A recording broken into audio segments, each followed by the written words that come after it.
அண்மை செய்தி. தமிழ்நாட்டில் குரூப் 2, 2A தேர்வுகள் நடைபெறும் சூழலில் பல இடங்களில் குளறுபடி என புகாரானது தெரிவிக்கப்பட்டிருக்கிறது.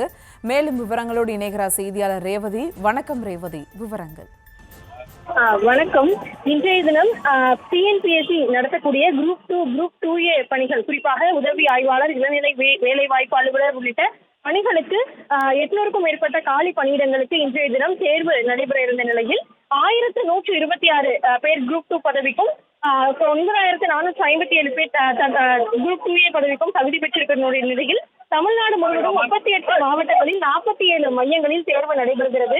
இன்று சென்னையை பொறுத்தவரை 4 மையங்களுக்கு மேல் இந்த தேர்வு நடைபெறக்கூடிய நிலையில், குறிப்பாக அரும்பாக்கம் டிஜி வைஷ்ணவா கல்லூரி பகுதியில் நடைபெறக்கூடிய இந்த தேர்வு மையத்தில் பல தேர்வர்களுக்கு பெயர்கள் நோட்டீஸ் போர்டில் ஒட்டப்படவில்லை என்று தேர்வர்கள் சாலை மறியல் போராட்டத்தில் ஈடுபட்டு வருகின்றனர். குறிப்பாக 9 மணிக்கு உள்ளே தேர்வறைக்குள் செல்ல வேண்டும், 9:30 மணிக்கு தேர்வு தொடங்கும் என்பது தொடர்ந்து நடைபெறக்கூடிய ஒரு வழிமுறையாக இருக்கக்கூடிய நிலையில், இவர்கள் பேர் இல்லாத காரணத்தினால் அடுத்த கட்ட நடைமுறை என்ன என்று தெரியாமல் சாலை மறியலில் இங்க இருக்கக்கூடிய தேர்வுகள் ஈடுபட்டு வருவதால் இங்க போக்குவரத்து நெரிசல் கடுமையாக ஏற்பட்டிருக்கிறது.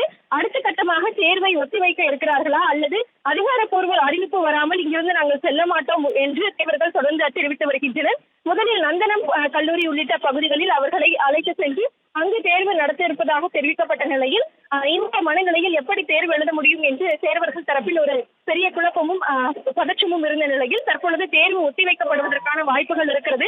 அதிகாரப்பூர்வ அறிவிப்பு வரும், நீங்கள் கலைந்து செல்லுங்கள் என காவல்துறை தரப்பில் தெரிவிக்கப்படுகிறது.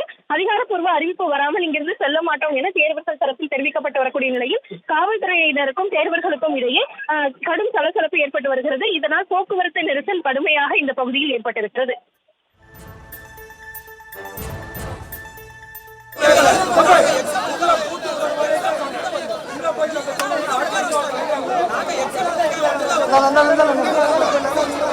கூடுதல் விவரங்களுக்கு நன்றி ரேவதி.